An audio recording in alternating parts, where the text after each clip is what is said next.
Novel Navigator. Please like and subscribe to the channel. Chapter 250, Vengeance of Tobias. The dogs lunged while baring their teeth. Adam smashed his sword through one of the dogs. The sword was so heavy that the dog's body was immediately pinned to the ground, unable to move. It died without being able to do anything. You killed the corrupted dog of Tobias. 10 XP acquired. The two other dogs jumped over the great sword and opened their jaws to attack. Adam dodged the first dog, and the second dog attacked his leg, but he quickly lifted his leg to dodge that as well. Both dogs went past him as their attacks failed. While dragging his great sword behind him, he lifted it high in a reverse grip and stabbed it through one of the dogs through the back. The dog yelped before dying. You killed the corrupted dog of Tobias. 10 XP acquired.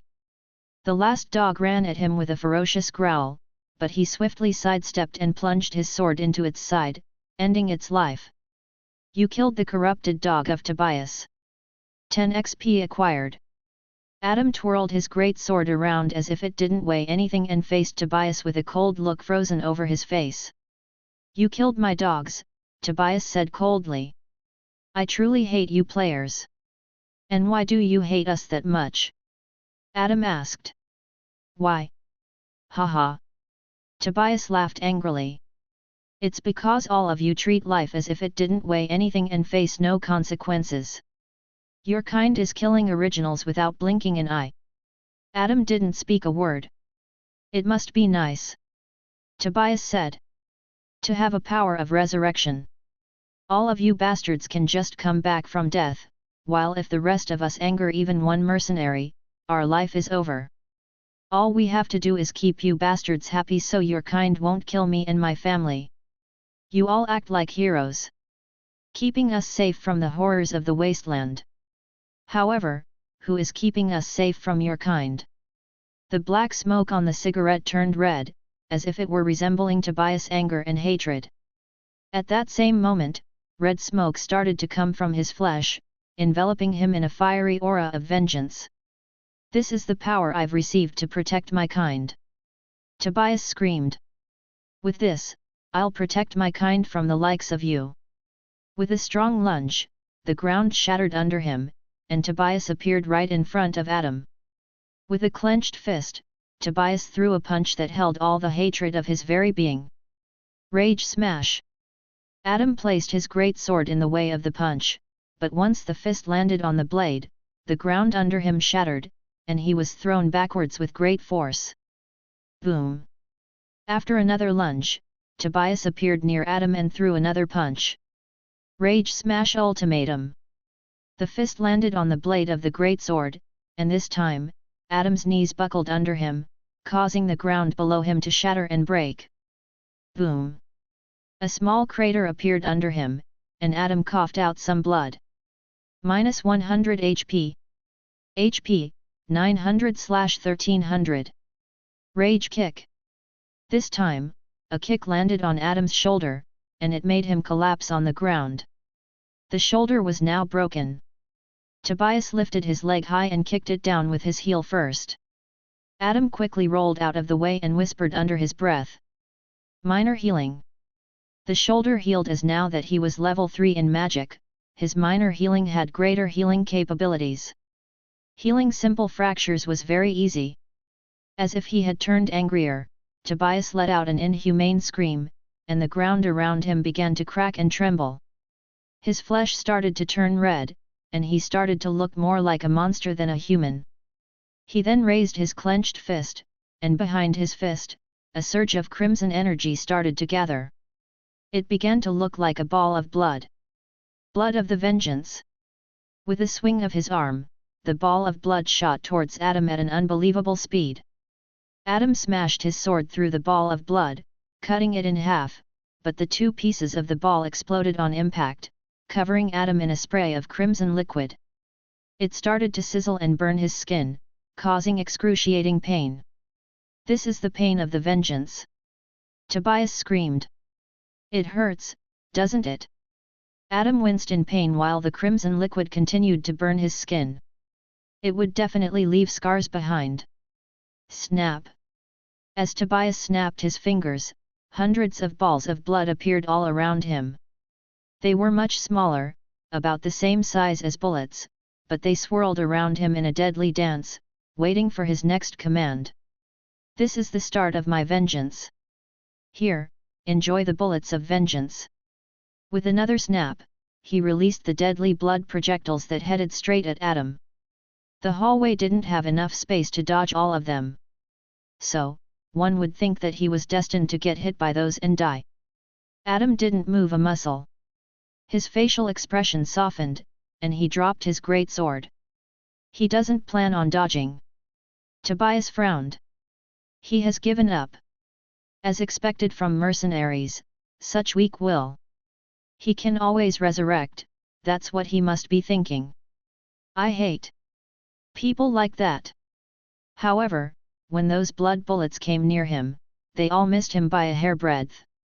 They swooshed past his ear, past his clothing, past his legs, and past his arms before disappearing into the distance. Adam didn't move an inch, yet all those hundreds of bullets missed. How? Tobias screamed out. Motionless and level 3 Kiryoku. While Adam wasn't moving his upper body, he switched his center of gravity with his knees. And using his Kiryoku, he was able to dodge every single bullet. It was still extremely difficult. There weren't many people in the history of Mortal Online that could have achieved that feat. I do pity you, Adam said and picked up his great sword. However, look at you. You've abandoned being original for power. Tobias took a step back and felt his anger fading away. It wasn't because he stopped feeling hatred, but because fear had taken its place. His power only worked when he was feeling hatred and anger, and without it, he was back to being weak original. No, that can't be. Tobias gritted his teeth. I can't die. I have vengeance needed to be fulfilled. The anger returned back to him like a tidal wave, and his flesh felt like it was on fire. However, at that moment, Adam swung his sword at him, but Tobias blocked it with his exposed arms, and the clash of metal against bone echoed through the empty hallway. The blow sent Tobias into a wall, and his arm was immediately broken. Adam then stabbed his great sword through his body with a vicious force. Arg! Tobias coughed out blood and summoned a singular bullet of blood, but before he could send it at Adam, the great sword sliced through his body and pinned him to the wall. With pain overwhelming his nerves, his anger vanished once again, and he collapsed on the ground like a crumpled doll. Ow! Tobias coughed out blood. It hurts, hurts. Hurts. I do agree with your words, Adam said. However, I fear that you won't be able to see the clear picture. You might end up hurting those you love. A revenge filled with anger is a dangerous combo. You're filthy mercenary, Tobias screamed. I hope chaos beings end up killing all of you. The first sentence was still uttered by human voice, but the second one already sounded like a voice of chaos being. Corrupted originals can't stay as originals. The corrupted part of theirs will always win, and if you had beaten me here, you would have become chaos being who has access to the new world. L/B/JNN. I couldn't let you live, knowing the danger you possess. Tobias teared up, and then, he collapsed onto the ground, dead. Chapter 251, Game of Chance. Adam looked at Tobias' corpse and had some conflicting thoughts, but in the end, he had to die. Corrupted originals were balance breakers. They were monstrosities, and when left unchecked, they were greater danger to the new world than any ordinary chaos being. Sure, if a level 50 boss appeared in the new world, there would be immense casualties, but in the end, mercenaries would eliminate the threat. However, corrupted originals were far more dangerous with their ideals. They were able to create more corrupted originals, thus, when they arrive at the new world, it wouldn't only be one corrupted original that mercenaries needed to worry about. It could be thousands. Thousands of Tobias. Because of their ability to corrupt, corrupted originals couldn't be left alive. Click. A strange click sounded. Behind Adam, a strange door opened, and laughter echoed from within. Adam turned his head around, looked at the slightly ajar door, and approached it. When he stepped inside, he was greeted by a small room, a knee-high table in the middle with a strange creature sitting across the table. The creature was big-headed with round eyes, short, and had skinny, long limbs like a stick figure. It was also floating above the ground, as if it were hanging from the ceiling with an invisible rope. KKK. The creature laughed. Take a seat across from me, mercenary. I would rather just kill you. Adam threw his great sword across the room, but before it could hit the creature, it stopped and just hovered in the air. I am protected by the powers of reality. The creature said with a cackle. You can only kill me if you beat me in a game, n/o/vel/b//in. .c//om. A game. Adam pulled the sword back to his hand and sheathed it on his back before taking a seat across the creature. He realized what this was. While most chaos beings were killable in ordinary methods, there were some unique chaos beings that needed certain requirements to be filled to be killed. The creature put down a strange wooden pipe on the table. It almost looked like a flute, and he then put 2 darts next to it. One of the darts was green like poison, and the other was black. A game of chance, the creature said, and snapped his fingers. The 2 darts vanished to a mist and seemingly entered the flute-looking thing. 3 lives each. Our bodies can handle 3 doses of poison. We shoot the blowgun after each other until the last one standing wins. The green dart is poisonous. The black dart is harmless. You may shoot yourself. If the black dart hits you, you won't lose any health, and instead you get 1 more turn to shoot. This is a worthless risk to take, Adam thought. My survival depends on stupid luck. It's stupid to take that chance, but unique chaos beings often give valuable rewards when defeated. Slam. The door slammed shut. And before you think about leaving, you're trapped here with me. The creature laughed. You can only leave if you kill me. Fuck. Adam sighed and asked. Who starts? I let you do the honors. The creature said with a laugh. Adam picked up the blowgun, but instead of pointing it at the creature, he pointed it at his very own neck and activated the blowgun. It was magic activated, one didn't need to necessarily blow into it. With a soft force, a dart flew out of the blowgun, and landed on Adam's neck. It was a black dart. Adam removed the dart from his neck and tossed it aside. When the black dart landed on the ground, it vanished into a mist. The creature looked slightly stunned. I didn't expect you to shoot yourself first. Interesting. These kinds of games are always rigged in their favor. Adam thought. This creature is cheating, as well. It expected me to shoot at it first, so I did the opposite. Since there was only 1 dart left in the blowgun's chamber, Adam turned it to the creature. And blew into it. The green dart flew out of the blowgun and landed on the creature's big head. The green poison filled its veins, but it wasn't a lethal amount yet. Ah!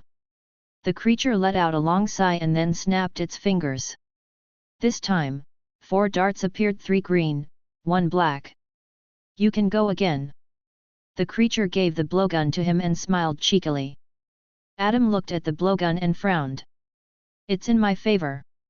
3 green and 1 black dart. Good odds.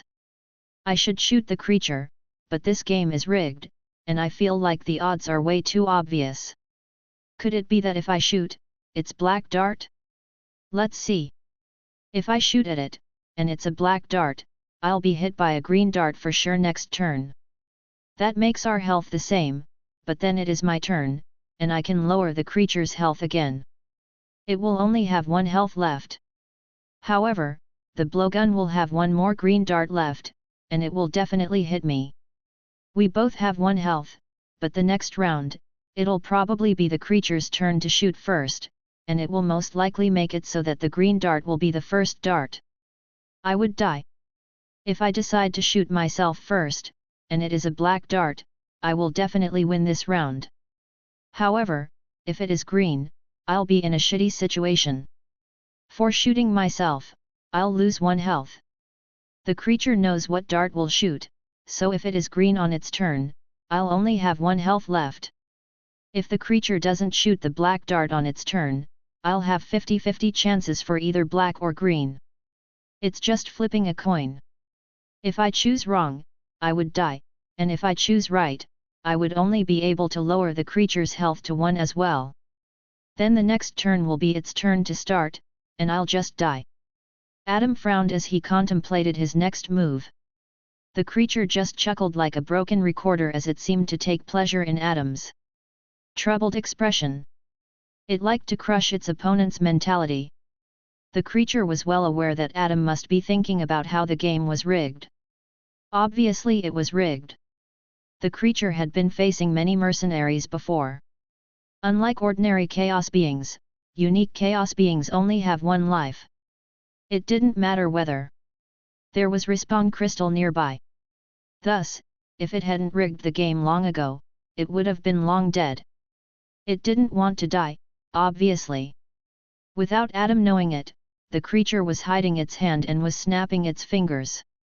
The color of the dart in the blowgun continued to change. If Adam decided to shoot himself, it would make the dart green.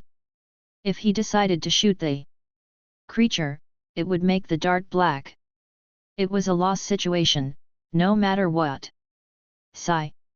Adam just sighed and pointed the blowgun against his temple. The creature smirked and snapped its fingers. The dart turned green. Adam closed his eyes and took a sniff of the air. It was very gentle sniff. However, he smelled something in the air that made him stop. Poison dart. Chapter 252, 3 Rules. Adam softly looked ahead and wryly smiled. With his time with Bertha in the Elder Tree Institute, she taught him ways of detecting poison, and one of them was smelling the air. While the scent in the poison dart was very minimal, and an ordinary person wouldn't be able to smell it, Adam had been trained to pick up the slightest scent of poison.n/o/vel/b/in.c//om. Thus, if anyone dared to poison his drink, he would know. However, it is strange. The scent of the dart changed multiple times. This fucker is changing the dart, depending on my choice. In the end, winning this is impossible. However, since it is cheating so obviously, I don't mind cheating a little bit as well. Come on, make your decision already. The creature hurried him. All right. Adam pointed the blowgun at the creature. I shoot you. The creature chuckled and snapped its fingers. The dart turned black. Adam took a sniff in the air and recognized the lack of poison smell now. It could only mean one thing. With his magic activated, the blowgun's carvings started to glow, signaling the creature that it was about to shoot. Thus, it relaxed its hand, knowing that its opponent had already made a decision. However, in that split second, Adam flicked his wrist and made the blowgun point at himself instead. The dart shot out and landed on his neck. The creature's eyes popped open. The dart was black. Oh, lucky me. Adam pulled the black dart from his neck. I changed my mind. Sorry about that. The creature was now truly panicking. It realized that this human in front of it had found out about its cheating method, and because it relaxed its body slightly, it didn't have time to change the dart before it was too late. Now, there were only 3 poison darts left in the blowgun. It was obviously going to end in the creature's defeat. Since it already knows I am cheating, I don't need to hide it anymore. I'll be even more bold. It was grinning hideously. Adam kept his neutral expression, but knew from that look that the creature hadn't given up. It had another trick up its sleeve. What is it planning now? Adam frowned. Will it change the poison darts to black instead? It would be obvious cheating, but I think it values its life more than honor. Adam had to find out its cheating method. Thus, he pointed the blowgun at the creature and shot it. The poison dart flew from the blowgun and headed straight to the creature. Its color wasn't changing anyway, but when it was flying, it started weaving and began to lose altitude. It looked like it was going to miss. The creature grinned. Right, it didn't mention in the rules what happens when one of us misses. Adam's eyes turned cold. I would assume it skips the turn. Well played. However, using his hand that was inside his pocket, he used push to make the dart fly quicker. That slight speed helped greatly, and the dart stabbed the creature in the thigh. Without that extra speed, it would have landed on the ground instead. The creature looked stunned, and it only had 1 health left. You tried. Adam just smiled. The creature pulled the poison dart from its thigh and looked truly angry. It took the blowgun from Adam and pointed it straight at the human, a sinister glint appearing on its very round eyes. It blew straight into the blowgun with immense force. A poison dart flew out of the blowgun. At first, Adam planned to allow it to hit him as it would only cost him 1 life, but shockingly enough, the second poison dart flew straight after the first one. Instead of shooting only 1 poison dart, the creature shot both that were still left in the blowgun. The poison darts landed on Adam's chest, causing the poison to fill up his veins. Haha, I guess we're tied. The creature grinned. Adam's face turned pale. I didn't expect that. The last round. The creature snapped its fingers, and only 1 dart appeared. It was a poison dart. After the dart entered the blowgun, the creature took it and said, "You started 2 times already, so I'll start this round, all right." Adam checked his health. It was very low and 1 more poison dart would be more than enough to finish him off. Sigh, this won't end well. With his knees creaking, he stood up. What are you doing? The creature asked with a suspicious gaze. If this human planned to escape, it would make sure that he would die. May I die standing? Adam asked. As you wish. The creature chuckled. The creature, joyously, turned the blowgun at Adam, put its disgusting lips together, and blew the last dart. The poison dart shot out, and it moved so fast that no one would be able to react to it, but when it was about to hit Adam, it miraculously went straight through him. It looked like the dart had just hit a ghost. Adam touched his chest, and raised an eyebrow. Oh, that's strange. The creature's eyes popped open. What did you do? Me? Nothing. Adam innocently shrugged his shoulders. However, he indeed did something. Level 3 Kyryoko and motionless. To do motionless as powerfully as he did, he had to be standing so he could shift his center of gravity using his knees.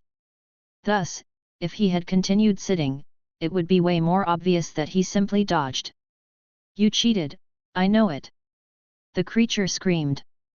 That's hurtful, I would never. Adam showed the area of his armpit that had a slight tear. The poison dart missed me barely. It went past my torso and arm, YC.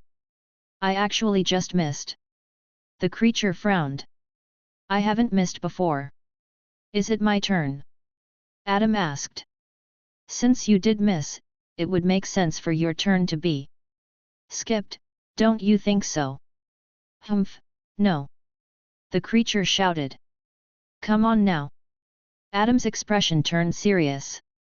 You, as unique chaos being, must have some rules.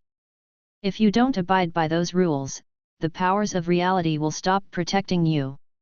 The creature's expression darkened as he was now aware that he had underestimated this human. He seemed to know a lot about the unique chaos beings. The powers of reality that were protecting him were immensely powerful, but like Adam said, it had to follow some rules, otherwise, reality wouldn't protect him anymore. It had 3 rules. First, it had to allow the opponent to start the first and second rounds. Second, if a shot missed, the turn would be skipped. Third, if the creature happened to lose, it wasn't allowed to attack its opponent. If it broke any of the 3 rules, the powers of reality wouldn't protect it outside the game of chance. Fine. The creature gave Adam the blowgun and snapped its fingers to summon 12 darts. 6 of them were poison darts, and 6 were black darts. All of them entered the blowgun. Let's start the final round. The creature shouted. You start. 50-50 chance. More like 100-0 chance. Will it keep changing the color of the darts? I don't think I can take it by surprise anymore, so what to do? Chapter 253, The End of Game. The haunting candles flickered in the dim darkness as the game of chance neared its conclusion. Adam was thinking. He tried to look at the creature, trying to find out what it was thinking about it, but it looked deadly serious. It wasn't joking around anymore. Now it was a matter of life and death. It also made finding out the cheating method much more difficult. After taking a sniff of the air, Adam figured out that the first dart was a poison dart. It was relieving news, but he still didn't know how the creature would cheat. There's nothing I can do now. I just gotta shoot and see what it will do. After pointing the blowgun at the creature, he didn't blow into it because the creature had done so, and he felt disgusted touching his lips in the same place. Thus, he activated his magic and fired the poison dart. It shot out from the blowgun just like it was supposed to. It was also clearly poison dart based on its swamp greenish color. However, when it came into contact with the creature's skin, it just bounced off like a harmless toy. The poison dart fell to the ground. Adam looked silently at the scene, but then he crossed his arms and laughed. Ha, so that's how it is. What are you talking about? The creature shrugged off its shoulders. The dart's tip just happened to be too dull to not be able to penetrate my skin, unlucky. I see, very unlucky indeed. Adam narrowed his eyes. My turn. The creature took the blowgun and pointed at itself, then fired it. A black dart landed on his neck. It didn't hesitate even for a moment, as it seemed like it knew exactly what dart was awaiting inside the blowgun. It then fired another blowgun dart. It was black again and landed on its neck. After yanking both darts off its neck, it turned the blowgun straight at Adam and grinned hideously. It was clear that this time around, it was a poison dart. Without even the slightest hesitation, the creature shot the poison dart forward.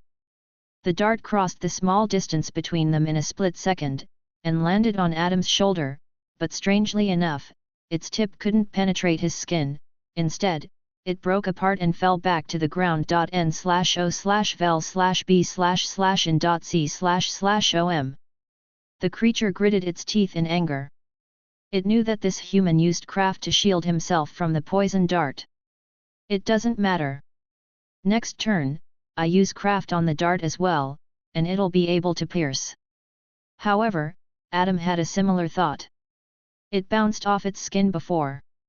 It wasn't craft, as craft is able to harden skin, so my craft could be able to penetrate through that bounciness. This time, it was a black dart on the blowgun. Thus, Adam pointed it at himself but kept a close eye on the creature so it wouldn't do any funny business and shot the dart. The black dart landed on his neck. He tossed it aside and then turned the blowgun towards the creature. This time, there was a poison dart. However, without the creature noticing it, the tip of the dart turned black as Adam fused his craft on the tip only. Then, with his magic activated, the poison dart flew forward. It moved at such fast speeds that the creature couldn't see the black tip. It was just sitting still, expecting its bouncy skin to take care of the threat, but to its shock, the dart stabbed into its chest with a sickening squelch. The creature gasped in shock. The poison filled every vein in its body.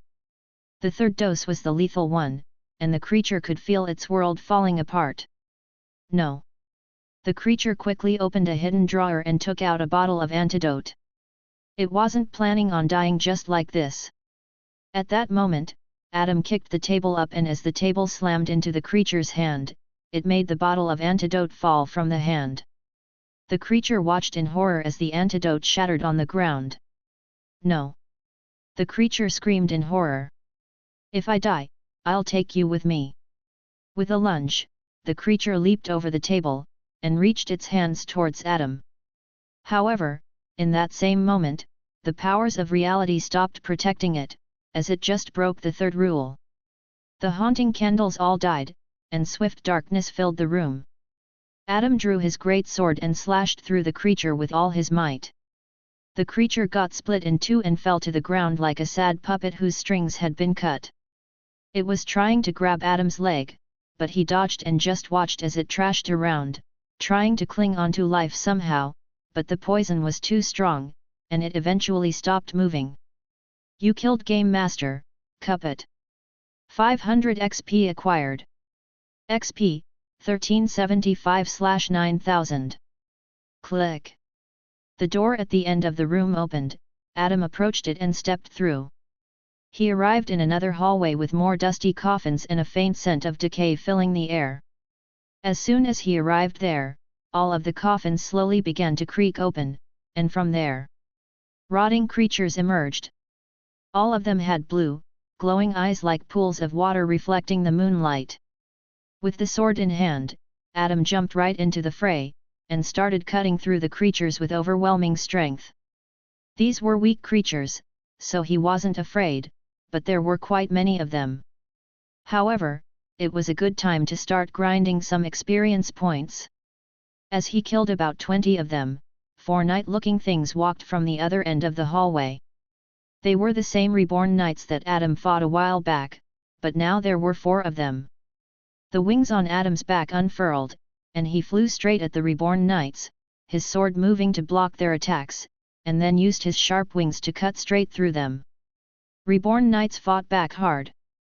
They managed to push Adam back, but the human in front of them was very hard to kill. Thus, when the fight lasted for about 5 minutes, Adam finally managed to kill them off, but he didn't have time to relax as the rest of the rotting creatures attacked him from all sides. Ground King. With a stomp on the ground, everything started shaking, and the creatures lost their footing. Using that to his advantage, Adam massacred them all, one by one. As the night neared, he was finally done with the long fight that lasted for about an hour total. And he was surrounded by many rotting skeletons. XP, 3040/9000. 1/3 of the way there. He muttered to himself. Slowly but steadily, he was getting there. Since there weren't any creatures left, he started backtracking his steps and headed down the same way he came from. If he had ventured even deeper into the crypt, he was afraid that he would encounter stronger creatures. He needed to lick his wounds, recover his stamina, and then continue onwards. It was getting pretty late, so he wanted to get some good rest before continuing to grind. Chapter 254, Night Talk. The days flew by. In the crypt's strange attic, Adam was sitting by a campfire that he had created right in the middle of the attic. It looked dangerous to have something like that in the attic, but the fire didn't spread, and the smoke curled up through the hole in the ceiling. By the campfire, some roasted animal was being cooked on a stick. After days of grinding, he'd reached level 18, and was already on good route to reach level 19 in a couple of days. His daily routine was basically waking up, grinding experience points till nightfall, eating something, sleeping, and repeating. A short while later, Adam took the stick and started eating the roasted animal. It didn't taste anything special, but it was sustenance to keep him going. While eating, he looked towards the windows on the attic and frowned at the world of the mist outside. It was the exact same as on the tutorial floor. This world of mist was very interesting to him. Palestar said that his tyrannical warlords are sealed in the world of mist. Could it be the place outside of the dungeon? He munched on the food while thinking about things. If there was a chance, he'd love to visit the world of mist, but he was far too weak to travel there. It was definitely not a place for weaklings. I wonder how things are going in the new world. In a random village in the new world, a small army had gathered in the village, and more carriages were entering through the village's gates with each passing second. In the gate, Destruction's symbol flapped against the wind. As one of the carriages stopped in front of the largest building in the village, a figure dressed in crimson stepped out and looked around the bustling village with a look of wonder. There weren't any originals left here, and instead everyone were mercenaries of the Destruction faction. They were preparing for the war here. Sir Digby. A well-armored soldier came over to him. Sir Zephyr had invited every guild master to have a talk with him. It's happening on the 3rd floor. Digby looked over to the tall building and headed straight there.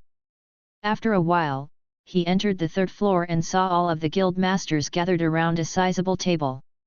It was loud and chaotic, with everyone speaking at once. They were throwing up ideas and suggestions for the war while Zephyr listened with his mouth staying shut. However, at that moment, his gaze landed on Digby, and a look of recognition flashed through his eyes. Sir Digby, nice to have you here with us. The room turned silent slightly, and most of the eyes turned to Digby.nov, L.B//JNN. While Digby was strong enough to be respected in mercenary circles, it would never be enough to silence the room like this. It happened now because the guild masters believed that S-ranker, Adam Palestar, must have come with him. Because of his status as guild master of S-ranker, Digby was more respected than just ordinary prime mercenary, and it helped that he had connections in the royal palace. Let's continue this meeting later, gentlemen, shall we? Zephyr said. After bowing their heads, the guild masters headed off, but Digby stayed behind as he sensed Zephyr's intention to have a word with him. After the guild masters had left, Zephyr asked. Has my nephew come with you? I thought he was already with you. Digby said with a frown. He went to the Imperium City, but I haven't heard a word from him. Is that so? Zephyr frowned. I'll send him a message in the real world. Depending on how busy he is, it might take a couple of days before the answer. Digby nodded. He then looked at the meeting table and saw that some planning had already taken place. There were quite a few markers in the mountain region of the north. Why the mountains, sir? Digby asked. Closing the net. Zephyr said. Our first fight will most likely be against battle maidens. If we win the battle, their army would retreat to these mountains. I'd like us to have a stronghold there, so when they go there, we'll eliminate the rest of them. If we happen to lose, we can still retreat to those mountains, and they have great defensive advantages. I gotta prepare for everything. I see. Digby nodded, bowed, bid his farewell, and left the meeting hall. After he left, Zephyr frowned slightly. Where has he disappeared off to? He pressed the log off button, planning to go shoot a message to Adam, asking about his whereabouts. As the night fell over the Navy town, Adam climbed out of the VR pod after another exhausting day of grinding.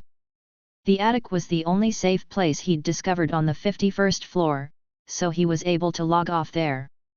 He was about to take the elevator to his room, but then his pocket vibrated as he received a message, and after pulling out his phone, he saw that the message was from his uncle. He quickly answered, pocketed his phone, and headed straight to him. After taking the short elevator trip, he plopped down on his bed and felt like sleeping right away, but he couldn't because he remembered one thing. He turned his head to the wall next to him. Alice was right on the other side of the wall. Adam bit his lip as he felt like he'd betrayed her.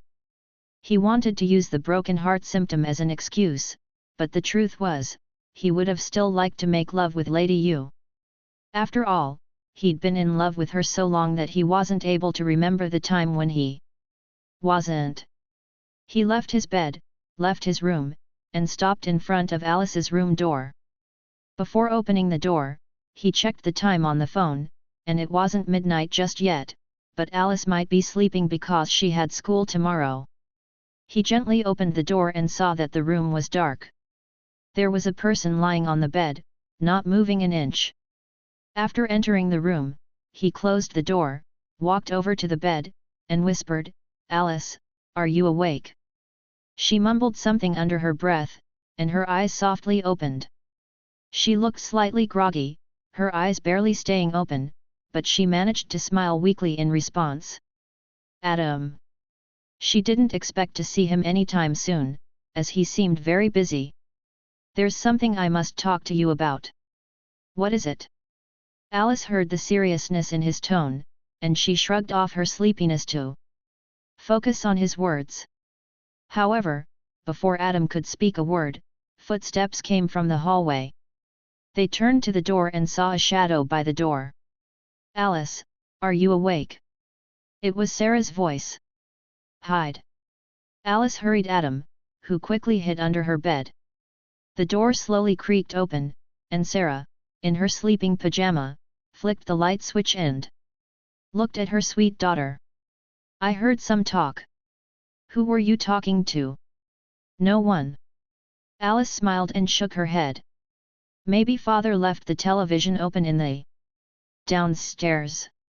No, I closed the television, I am sure of it. Sarah scratched the back of her head and then slowly closed the door. Get some sleep, you have school. I will, Mom. Chapter 255, Silenced Guns. After Sarah closed the lights again and left the room, Adam crawled out from under the bed and heaved a sigh of relief. Are you all right? Alice asked with an amused smile. Her heart was also racing as her mother was extremely close to finding out. Yep. Adam sat on the bed and looked at her with a deep look. What's wrong? Alice tilted her head in confusion, wondering why he was looking at her like that. I have something to confess. Adam lowered his gaze slightly and felt like he had a lump on his throat. Alice sat silently and felt her heart skip a beat. She had a feeling that it was something very serious. Adam opened his mouth and started talking about what happened between him and Lady Yu. He spoke slowly, a pain in his tone, and Alice just sat still, barely blinking as she soaked up all the information like a sponge. After he was done, they sat in silence for nearly a minute. However, then Alice spoke out. Please leave. She sounded like she was sobbing. I want to be alone. Alice, Adam whispered. Please. Alice hugged her legs and buried her head in her knees, tears streaming down her face. Leave. Adam closed his eyes with a pang of pain in his heart, nodded, and left the room. When he stepped outside the room, he heard her crying loudly. Fuck. Adam gritted his teeth and retreated back to his room, where he opened a window and just leaned out, trying to clear his mind. At that moment, he heard the door open and heard footsteps go downstairs. Then, barely, he was able to hear the front door open as Alice clearly went outside. Adam put his head against his arms. Outside the house, sitting by the porch, Alice rubbed her cold arms as the night air nipped at her skin. Her tears were still fresh and made her feel colder. How could he do that? She bit her lip in frustration. The pain in her chest felt unbearable.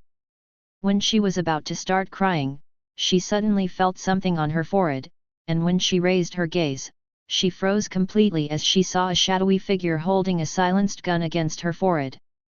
SHH. The masked man put his finger against his lips. Don't make a sound. Alice trembled in fear and then saw 5 other masked men step out of a van that was parked across the street.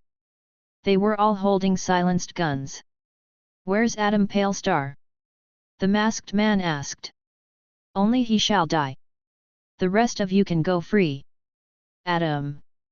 They're after him. Alice's eyes trembled. Why? I am an impatient man, the masked man said and placed his finger on the trigger. Which room? He doesn't live here. Alice whispered through tears. You lie, the masked man said coldly. We've done our homework. We know he is living here. Alice choked on her words, and then the masked man pulled her up. You will lead us straight to him, and no fucking detours, the masked man said and eyed the roof above them. With his hawkish gaze, he saw some hidden cameras that were very hidden, but since he knew what he was looking for, he spotted them easily. The other masked figures looked at the cameras without fear. "It looks like it is working," the masked man said. "This young woman is considered friendly. The machine won't attack us, even if it considers us a threat, since friendly is in danger." After making sure of that, they opened the door and slowly entered the dark house. Alice moved in front, acting as a meat shield for the masked figures, and looked towards the upstairs with a teary gaze. She debated whether she should just scream so that Adam and her parents could have a chance to run away. She doubted these men would leave any of them alive.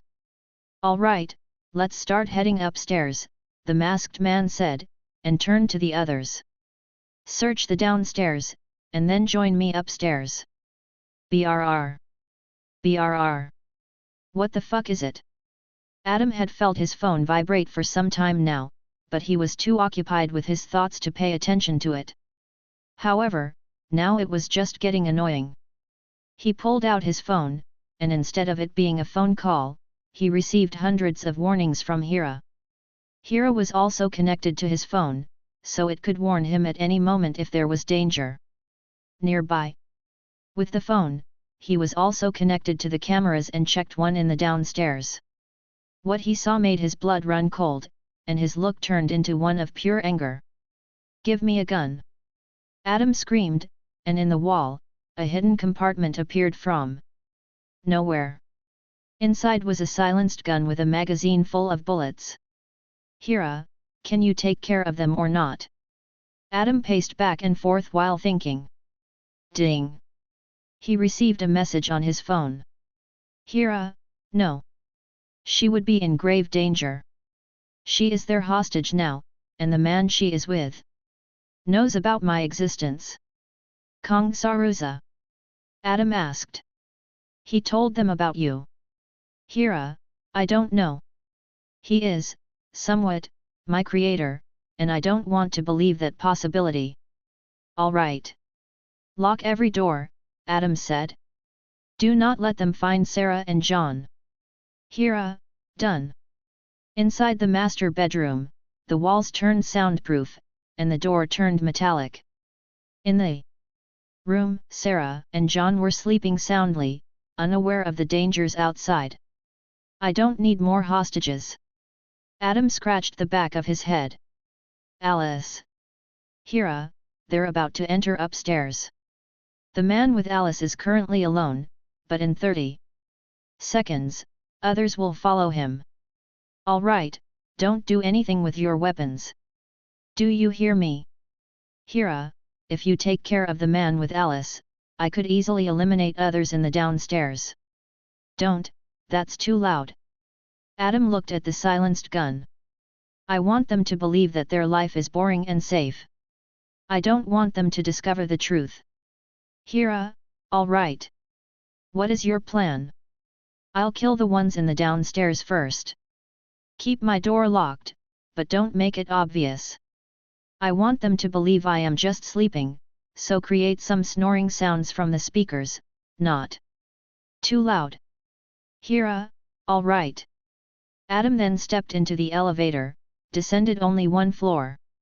He didn't go straight down ton/o/vel/b/in.c//om. His hidden underground base, but instead arrived at the downstairs' cleaning closet. On the other side of the door, he heard some very faint footsteps. "Who?" Adam cracked his neck and tightened his grip on his silenced gun. His blood was boiling as he was raging like never before. At that moment, a person moved past the cleaning closet. Without further ado, Adam jumped out of the closet and appeared behind one of the masked figures. He seemed to be alone, looking around the short hallway. Adam put his hand over the man's mouth and placed the silenced gun against his back before pulling the trigger about 3 times. 3 bullets shredded through the man's body, and he couldn't do anything except let out a muffled grunt of pain. A short while later, the man collapsed, and Adam tossed his corpse to the cleaning closet. "How many left in the downstairs?" Adam whispered. "Hira, 4. Chapter 256, Killing. Nike. A red-haired man spoke to his radio but didn't receive an answer. While his red hair was quite vibrant, he still wore a black mask over his face to hide his identity. After not receiving an answer, he frowned, and made his way through the kitchen with the silenced gun in hand. He arrived in the same hallway, where Nike was supposed to be patrolling, and didn't see anyone. However, after taking a single step forward, he landed on something wet. He turned to the ground, and saw some blood spilling from underneath a cleaning closet's door. After opening the door, to his shock, his close friend of many years, Nike, was lying dead there. As his eyes widened in shock, he reached out to his radio, but at that moment a silenced gunshot reverberated behind him. N/O/vel/B//in.C//om. A single bullet tore through his forehead, and he collapsed on top of Nike, also dead. Adam, holding the silenced gun, narrowed his eyes, and closed the cleaning closet's door before heading to the living room. He was crouching, moving very stealthily like a ninja. In the living room, one of the masked men was searching through the cabinets. It looked like he was more of a robber than an assassin. They don't give off professional assassin vibes. Being this careless while in the house of their target. Maybe they don't consider me a threat, but since they know about the existence of Hira, I would guess they would be more afraid. As Adam was about to make his move, he noticed with his peripheral vision that there was another person standing by the front door. It looked like he was on guard so that no one could slip out unnoticed. Where's the third one? Hira, garage. The garage was next to the kitchen. There was only one door leading there, and it was out of sight. I must kill these two now before the third one also comes here. I have, 30 seconds before they all go upstairs? They would discover that two of them are missing. Also, if they group up now, I can't possibly kill all of them without putting Alice in grave danger.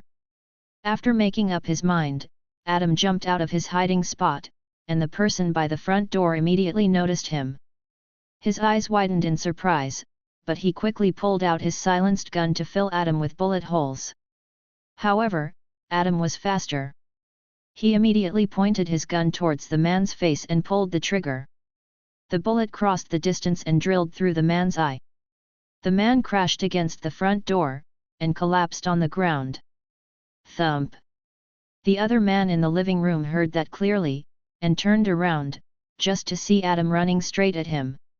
He pulled out his silenced gun, and was about to fire, but Adam grabbed his wrist and twisted it, causing the gun to fall to the ground. Arg! The man groaned and kicked his leg up, but Adam blocked it with his own leg, and swept his legs under him. As the man fell on the ground, Adam punched him in the face, and stuffed his silenced gun inside his mouth before firing a single bullet.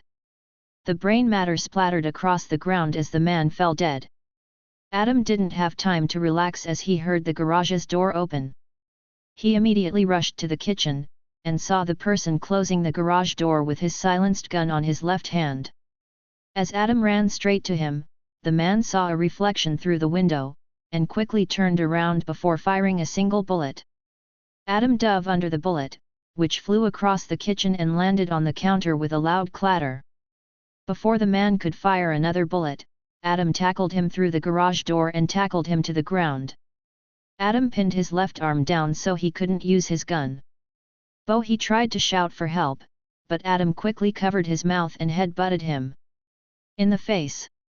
The man's nose broke. "Who are you with, bastard?" Adam asked and placed his silenced gun against the man's temple. "Kur." The man tried to touch his radio, but Adam took it first, and tossed it far enough away that the man couldn't reach it. "You have 3 seconds. Adam said. "Tell me who are you with?" The man hatefully glared at him. 1, 2. Adam placed his finger on the trigger. 3. Bang! The bullet went through the man's temple. Adam slickly combed his hair back, and left the garage, went past the kitchen, and arrived at the steps to the upstairs. His eyes turned colder, and he then slowly made his way up. After reaching the top, he saw the masked man holding Alice hostage, his arm wrapped around her slender throat as she struggled to breathe. "I thought I heard some news from downstairs." The masked man looked at Adam with a grin. "You're pretty damn good. No wonder this job paid so well." Adam," Alice whispered through tears, and then was surprised to see him holding a gun. She was shocked, as she never expected him to be able to kill someone. "I guess I didn't really know him after all." "Alice." Adam looked at her softly and tried to convince her. "You'll be all right. Give me a second." "Ahaha, don't make a move," the masked man laughed and placed his gun against her back. "I won't hesitate to kill her. If you kill her, Hera will kill you." Adam snapped his fingers, and from one of the walls, a mounted minigun swiveled around to face the masked man. It had laser sights, aiming straight at the masked man's forehead. The masked man gulped, and dryly chuckled. "I am in control of the situation unless you don't really care about her. You could of course kill me, which would mean that you would survive to see another day, but this pretty lady will die." Adam showed his silenced gun, and then lowered it to the ground. "You came here to kill me, didn't you?" He slowly approached the two. "Let her go, and you can take me as hostage instead." Adam." Alice bit her lip, tears streaming down her face. "All right, move carefully. My finger is itching," the masked man said sinisterly, and as Adam arrived close enough, he shoved Alice away and placed the silenced gun against Adam's chest. The minigun started swirling, but it didn't fire just yet. "Adam!" Alice cried out, her voice filled with terror. "It's all right." Adam laughed and raised his arms in surrender. "You got me. What's your next plan? Kill me here? If you do so, Hera will riddle you with holes." "We're going to my van," the masked man said. "I'll take you to your grave." "Hera, protect Alice!" Adam screamed and suddenly grabbed the silenced gun, but the masked man expected it, and fired a bullet. The bullet went straight through Adam's waist, and the blood splattered across the walls. "No!" Alice screamed, but at that moment, a transparent wall appeared between her and the two. It was a bulletproof wall, created by Hera to protect Alice. "NGH." Adam looked at his bleeding wound, and tried to move the silenced gun further away from him. While they struggled to get the control of the silenced gun, the minigun swirled, but Hera couldn't shoot as there wasn't a clear line of sight. At that moment, Adam leaned back, and then slammed his head against the masked man's mask. The mask broke, and half of his face was revealed, covered in scars. Chapter 257, Greatness. Arg! The scar-faced man tried to push Adam away, but was unsuccessful. In the end, Adam managed to slap the silenced gun away. The gun slid down the floor till it came to stop by the wall. The scarred man kicked Adam in the chest, forced him a few steps back, and then started throwing punches, but Adam parried them away with his forearms. As they entered close-quarter combat, the scar-faced man clearly used some kind of military-based martial arts as he moved his arms like he was holding a knife. Adam slapped the attacks away, and kept his composure, but he could feel the throbbing pain on his bleeding waist. If it wasn't taken care of quickly, it would lead to his death. "Who?" The scarred man stepped forward and shot his palms forward. Adam grabbed his wrists, and front-kicked him in the chest, but the scarred man tore his arms off his grip, grabbed the leg, and threw Adam across the hallway. N/O/vel/B/jn.C//om. He crashed on the wall, and then the scarred man jumped towards him with a knee kick, but Adam quickly dodged it, and watched as the man kneed through the wall. The scarred man was clearly an expert with martial arts. "Adam!" Alice screamed behind the bulletproof wall, and headed to her parents' room, trying to wake them up, but noticed that their door was strangely metallic. None of her knocking sounds reached the room, where her parents were still sleeping peacefully. Adam threw a wide swing at the scarred man, but he ducked under the fist, and punched Adam in the bleeding waist. Arg! Adam gritted his teeth, grabbed the scarred man by his shoulders, and threw him across the hallway. The man crashed into a wall, and felt the air leave his lungs.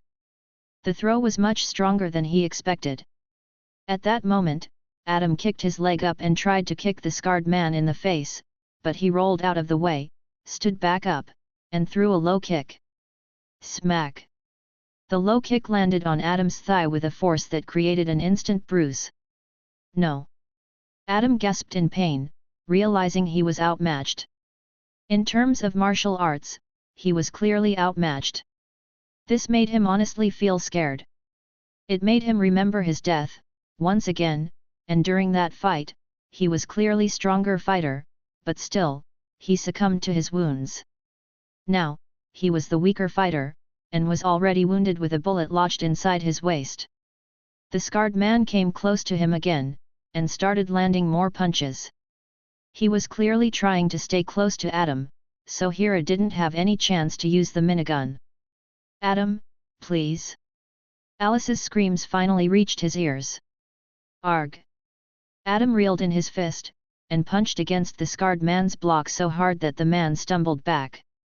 Without further ado, Adam rolled towards the silenced gun on the ground, and picked it up. No! The scarred man lunged at him, and grabbed his arm, trying to stop him from using the gun. He was punching across Adam's body, trying to make him drop the gun, but for some odd reason, Adam didn't let go. Adam slammed his head against the scarred man's face, and made him stumble back a single step. That was enough. Adam quickly raised the silenced gun and fired 3 bullets. All 3 of them went through the scarred man's chest. The scarred man stumbled back, blood pouring out of his mouth while he looked utterly stunned. Wait, I tell everything. As he said that, he coughed out blood. Adam stood up, aimed the silenced gun at his face, and fired the final bullet. The bullet went between the man's eyebrows, killing him instantly. Weakly, Adam dropped the gun to the ground, and coughed heavily, struggling to stand. The minigun retreated back inside the wall, and the bulletproof wall vanished. Alice immediately came over to him, and put her hands over the bleeding wound while crying. Don't die, please. She saw how pale his face was, and feared the worst. Stay with me, Adam, please. Take me. Adam coughed. To my room. We need to take you to the hospital. She cried, feeling panicked and desperate. Calm down, take me there. Adam put his arm over her shoulder, and she helped him to walk to his room. However, instead of going to the bed like she expected, he went to the wardrobe, and to her surprise, an elevator. She thought she had already seen everything from metallic doors, miniguns, and bulletproof walls. As he collapsed inside the elevator, Alice joined the elevator, and tried to keep him awake with any means necessary. After Adam weakly pressed a button, they arrived at the underground base. It was all new to Alice, and she was clearly shocked, but she had other urgent matters, such as trying to keep Adam alive. Take me to the VR pod. Adam pointed at the machine in the center. You need hospital. Alice shouted in a panic.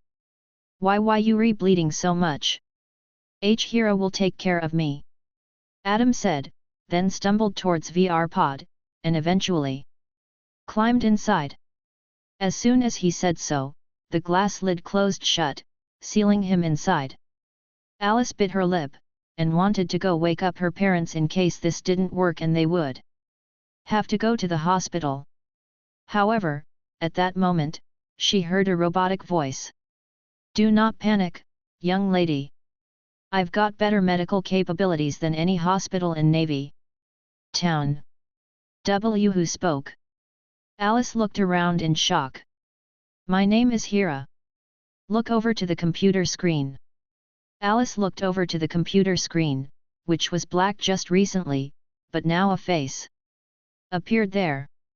It was the holographic face of a woman. She didn't really have a face, but she created it so that it was easier for Alice to get used to her presence. Will Adam be fine? Alice asked worryingly. I've already managed to remove the bullet from his body. I've injected him with some very strong healing medicine, and I've patched his wound. He'll be fine. Thank God. Alice felt her legs give up, and collapsed on the ground. Who were those men? Why were they after Adam? Adam is a special person, and it looks like there is a bounty on his head in the dark web. Why would anyone want him dead? Alice asked. He's just a regular guy, isn't he? Far from that. In the Mortal Online, he is one of the greatest talents S-ranker to be specific, and he'll do great deeds in the future. People have started to notice his unusual level of growth. They feel afraid. He is becoming too powerful too quickly, and no one has found a way to control him yet. Therefore, they've ordered his assassination. S-ranker. Alice looked at the VR pod with an amazed look. I didn't know he was someone so special. She had, of course, heard about S-rankers. They were extremely popular people, even outside the game. All of the S-rankers were extremely well known. The most known of them all, Conrad Moriarty, was in the top 3 of the most popular people in the world. Adam is low-key, so the outside world doesn't really yet know about his existence, but I have a feeling that during this war, everyone will know his name. I see. Alice looked at the man inside the VR pod with a soft look. You see greatness in him. Yes. Chapter 258, Boss Room. While his real body was still healing, Adam's virtual body appeared in the dimly lit attic of the 50th floor. After a short moment, his eyes fluttered open, and he groaned as if he could still feel the pain on his waist. What the hell? Adam rubbed his waist, and sighed. I was close to dying, hey. He didn't know how to react to that since he had already died once, but knowing that he was so close to dying again made him feel a sense of relief that it didn't actually happen. I'll find out where those bastards came from. Adam coldly stated. And you, Kong Saruza, if you helped them. With a crack of knuckles, he rose back to his feet, and stretched his limbs.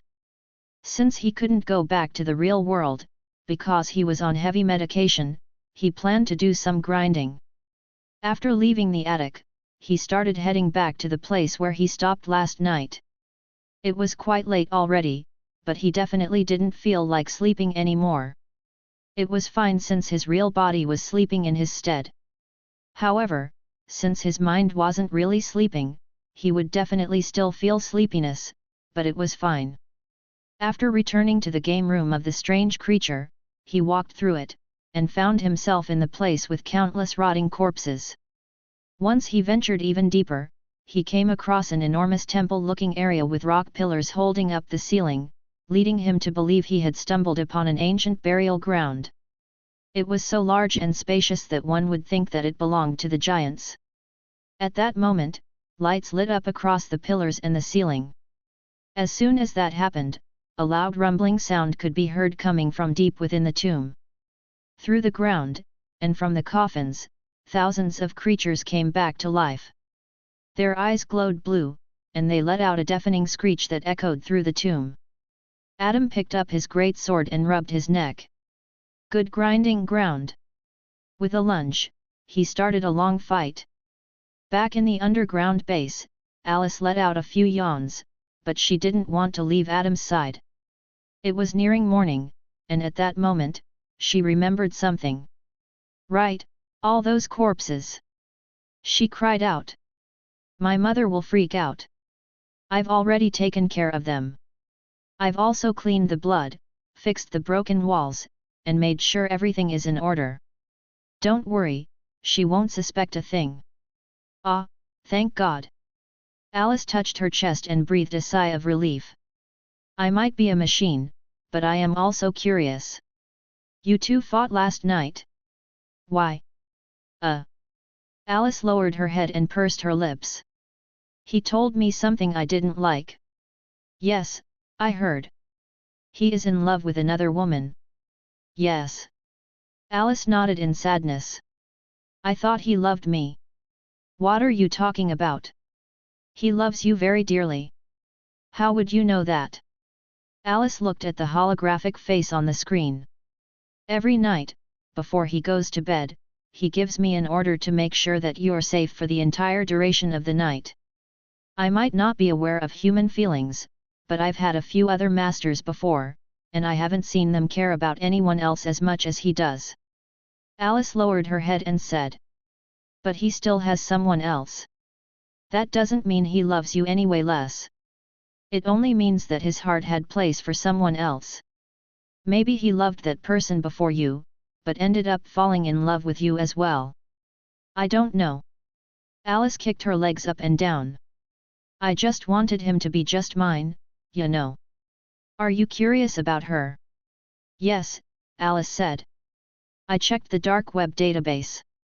Apparently, she is a rather popular person. However, she is not what you think she is. What do you mean by that? You expect her to be a player, don't you? Yes, she is not. Alice raised an eyebrow. She is an original non-player character, a creation of the game's code. What? Alice looked surprised. Does that make you feel worse or better? I don't know. Alice said. I was worried that one day Lady Yu will come knocking on the door, and take Adam away from me. You should talk with Adam. If you are so hard against him being with Lady Yu, I am sure he would choose you over her. I don't want to make him choose. Alice said. It sounds like a shitty thing to do. I think the best thing to do is talk openly and honestly with him about your feelings. Honest. Alice looked at the person inside the virtual reality pod and nodded. All right, I'll be honest with him. Ha! Adam limped down the gigantic temple area, a sea of corpses surrounding him from all sides. He was filled with small and some bigger wounds. His health bar was blinking red as he was nearly dead, and his mana reverses were completely depleted. It was an extremely difficult fight that lasted the entire night. However, he was happy because now he had reached level 21. It was level of Arch Warrior. It already made him a powerhouse among mercenaries, as this could already make him a core member of Crimson Hounds. However, his real strength was still a mystery. It might be way above Arch Warrior. It wasn't a long way to go anymore for level 25. As he headed down the gigantic place, he soon came across an enormous pair of double doors. At the end of the temple. Its color looked like rusty gold. As soon as Adam saw the gigantic double doors, he halted his steps and took a deep breath. The boss room. He didn't think he was ready to go to that room, not yet. Adam quickly gulped some of the flasks to recover some of his health. After that, he took a seat by one of the fallen pillars and just waited as his health slowly recovered. A couple of hours later, he reached his maximum health once again, which was 1500. His mana reserves had recovered as well, meaning he was now back to his strongest state. However, he was still slightly tired from the entire night of fighting, but he was feeling extremely curious. His gaze was lingering in the direction of the double doors. N/O/vel/b//in.c//om. Fuck it. Adam stood back up and stretched his arms. Might as well check just how far I am from the boss's strength. He made his decision. He was going to try the boss fight, but he planned to retreat as soon as it became clear that he was still too weak to try. As he walked towards the double doors, he pushed them open with brutish strength, and slowly stepped through the entrance. The boss room's dimly lit interior was intimidating, filled with ominous shadows and eerie sounds echoing off the walls. Then, a blue flame flickered across the circular platform. The platform was seemingly hovering in the air, and it was possible to fall off the platform to the dark depths below. As soon as the blue flames appeared, a figure appeared in the center of the platform. He was just sitting there, a cane in hand, and draped cloak trailing behind him. Chapter 259, Xerxes. Above the draped figure, a name bar appeared. The King of the Night, Xerxes. HP, 100%. Adam twirled his great sword around as he approached the figure, but when he took his first steps on the platform, a figure emerged from a green mist right in front of him. N/O/vel/b/jn.c//om.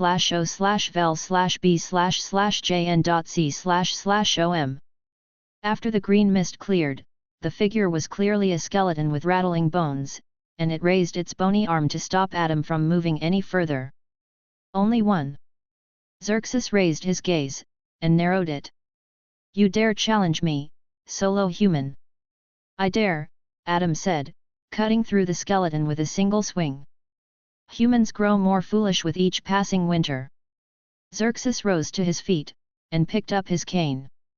I remember all the fights I've been through. Hundreds of them. Some I win, some I lose, but this is the first time I've been challenged by a solo human. Adam wryly smiled. This is a floor that is extremely difficult for solo players to clear. It's because his annoying ability. I accept this foolish challenge, human. Xerxes tapped his cane on the floor, and dozens of skeletons appeared all around him. Unlike the skeletons outside the boss room, these skeletons were holding weapons and shields. The skeletons launched their attacks, but Adam cut through them like a hot knife through butter. They were all soon just piles of shattered bones. Xerxes waved his cane, and all those broken bones began to reform into complete skeletons once again. Just like that, the skeletons were back alive. Adam's eyebrow twitched in annoyance, and he smashed his blade through them once again. However, just like before, the skeletons rose back up and continued to attack. This was one of the reasons why fighting Xerxes alone was extremely difficult. With a party, Tank could easily attract the aggro of the skeletons, and keep them busy. It was quite easy since these skeletons were quite weak. While Tank kept the skeletons busy, the other members of the party would attract Xerxes. Now, he couldn't do any of that because he was all alone. Adam backed off while parrying the attacks, and when the skeletons came close enough, he flashed past them all, and cut through them effortlessly. The skeletons crumbled to a big pile, but Xerxes was already waving his cane. However, Adam instantly used Little God's insane speed to cross the difference, and smashed his sword against the cane. The spell got disturbed. However, Xerxes didn't look surprised even the slightest and pushed Adam back effortlessly with a powerful force. Adam rushed back at him, and continued swinging his heavy-looking sword, but Xerxes blocked all strikes with his cane. None of the strikes came even close to hitting him.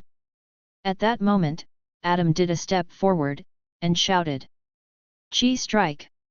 With his chi strike flying forward, Xerxes slapped his hand away with the cane, and then smacked it across Adam's face with a loud crack.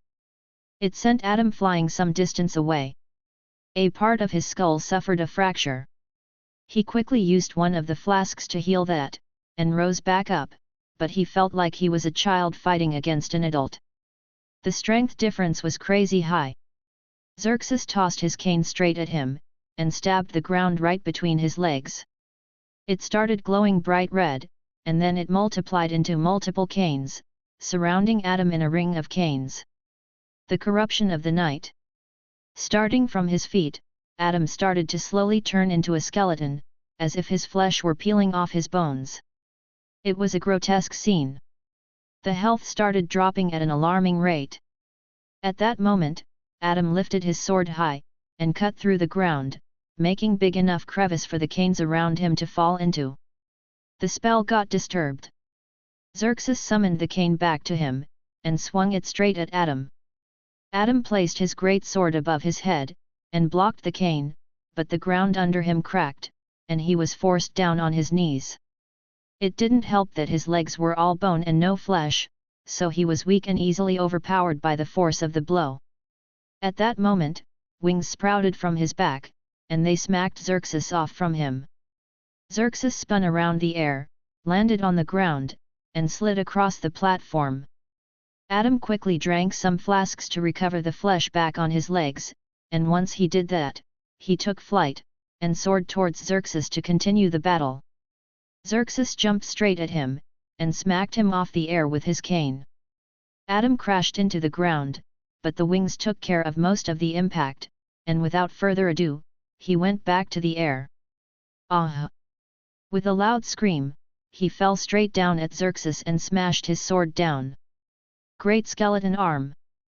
Xerxes smashed his cane on the ground, and behind him, a gigantic skeleton arm manifested and appeared in the path of the great sword. Once the great sword slammed into the hand, the bony fingers wrapped around the sword's blade, and stopped its movement completely. At that moment, Adam looked Xerxes straight in the eye, and a hint of green began to appear in Adam's eyes.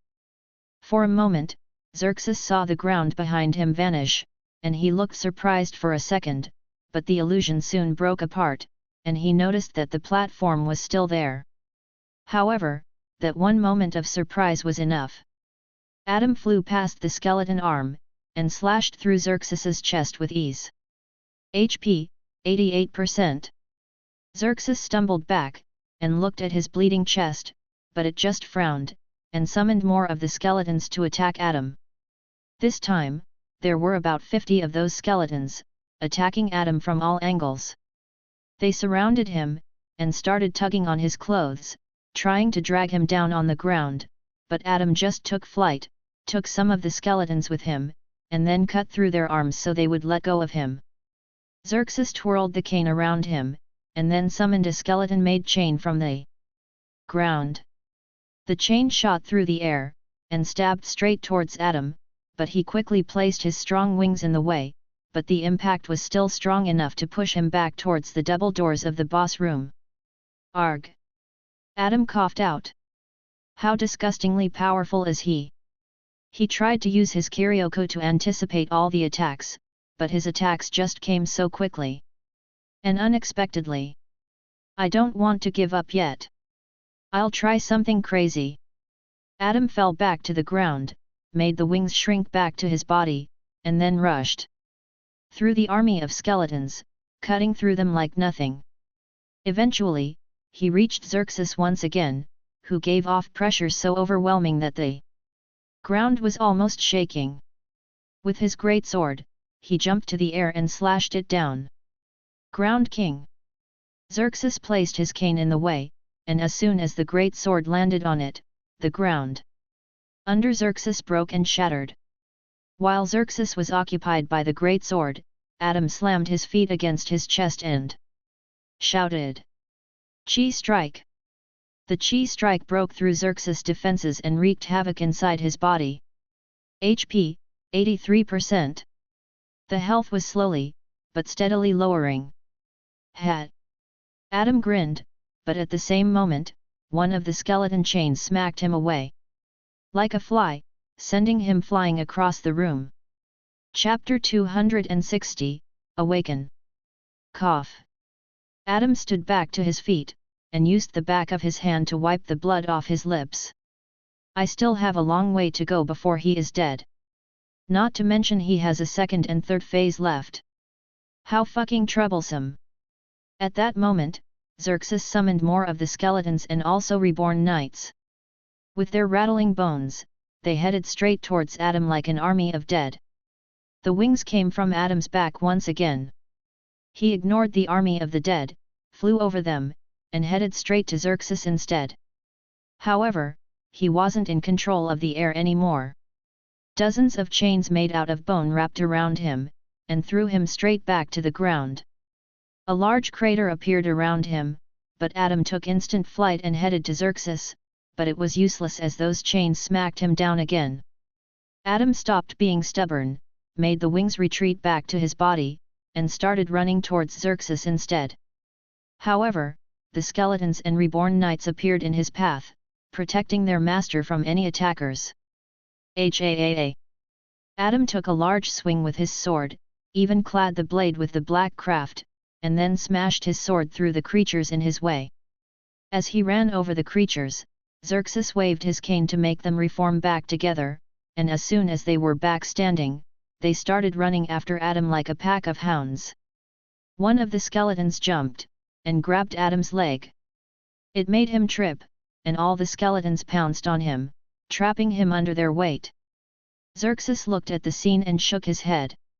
If you think you can defeat me with this measly strength, you've greatly underestimated my capabilities. Rah! With a scream, wings sprouted from Adam's back, and tossed all the skeletons off him. He instantly took flight, but those chains came straight back at him, but this time, Adam used his Kyrioko at full force, and dodged all of them with amazing precision. Soon, hundreds of chains moved across the air, trying to smash Adam down to the ground. However, he moved at amazing speed, zigzagging past the chains, and when he was trapped, he just cut through them with his great sword. At that moment, with a burst of speed, Adam flew past the skeleton chains and appeared right in front of Xerxes. The great sword moved down and smashed straight at Xerxes, sending him flying across the boss room. Xerxes crashed against one of the pillars that soon collapsed, burying him beneath the rubble. Whew! Adam breathed heavily. HP, 50%. At that moment, the flickering blue flame changed colors to gold. The rubble exploded, and from there, Xerxes emerged once again, but this time, his skin had turned scorched black. He was giving off much more murderous aura, as if he had grown twice as strong. Yeah, I am not ready for this. Adam unfurled his wings, and they carried him straight back to the double doors. Xerxes, and the hundreds of skeletons just watched at him while the double doors closed between them. It was clear that the skeletons and their master were going to remember Adam's face for all eternity. How scary! Adam wryly smiled. Thump! The double doors closed. Adam collapsed on the ground and shook his head. He was extremely exhausted. Yeah, I am done fighting for now. He dragged his feet as he started heading back to the attic. As soon as the evening fell, Alice returned from the school, and immediately took off her shoes, and hung her backpack by one of the hangers. She ran all the way from school to home as she wanted to make sure that Adam's health hadn't deteriorated. She could barely focus on school, and she didn't want to even go to the school, but if she didn't, she was going to be in big trouble. Alice, why in such a hurry? Sarah asked from her sweet daughter as she watched her run. Upstairs. It's nothing. Alice just shouted, and headed straight to Adam's room. There she took the elevator to the underground base. After arriving there, she noticed that the virtual reality pod was still closed, and the holographic face was still on the screen. It looked like Hira had just been staring at the virtual reality pod without moving for hours. Is he all right? She asked softly. Yes, I think he is about to wake up. Wait, for real? Alice looked thrilled. I was waiting for you. Let's wake him up together. With that, the glass lid opened, and inside the pod, Adam's eyes fluttered as he slowly regained consciousness. Ah! He moaned in pain slightly, but it wasn't anywhere close to the pain he had been feeling before. Adam! Alice arrived next to him, holding his hand tightly. Are you all right? Alice! Adam smiled weakly, and slowly sat back up. The waist throbbed in pain, slightly, but it wasn't bad. Be careful. Alice held his shoulders, and kissed him on the cheek. How are you feeling? Good, good. Adam looked at him softly, and said, I am sorry. For what? Alice tilted her head in confusion. They were here for me, and you got in trouble because of me. Adam gritted his teeth. I'm sorry for putting you in danger. No, it was my fault. Alice shook her head. I shouldn't have gone outside. Hira would have otherwise taken care of them otherwise. Right. Yes, my lady. Adam raised an eyebrow, wondering when the two of them got so close. How's your wound? Alice asked. Adam touched his bandaged waist, and said, It's healed. There's some pain left, but nothing serious. That's good. Alice breathed a sigh of relief. It was so scary. You all right? Adam asked softly. I will be. Alice smiled. We'll get through this together. Together. Adam looked at her and said, About you. No need. Alice shook her head and put her finger over his lips. I know. I honestly expected you to have someone in that other world, but I still went and tried to seduce you, because I do love you, so I am also a very selfish person. Adam scratched the back of his head. I just want you to promise me that I am the only one you will have in this world. Alice said. Please. Adam chuckled. I promise, you're the only one for me in here. Yay. Alice giggled and kissed him before hugging him tightly. Hira, did you take care of the aftermath? Adam asked while enjoying her warm hug. Yes, Master. Did you find out their identity? Adam asked. No. So they're from Red Thread? Most likely. Born and raised there, if I had to guess, would make a sense how I couldn't find n/o/vel/b/in.c//om. Their faces from any database. It could mean that they indeed found out about you from Kong Saruza. Or from other members of the Saruza family. It's a possibility we can't ignore. Adam nodded. Keep checking the dark web to see if there is more information about the bounty on my head. Try to find out who is behind it. I'll do my best, but something like that is impossible to find. The dark web is good at hiding those things.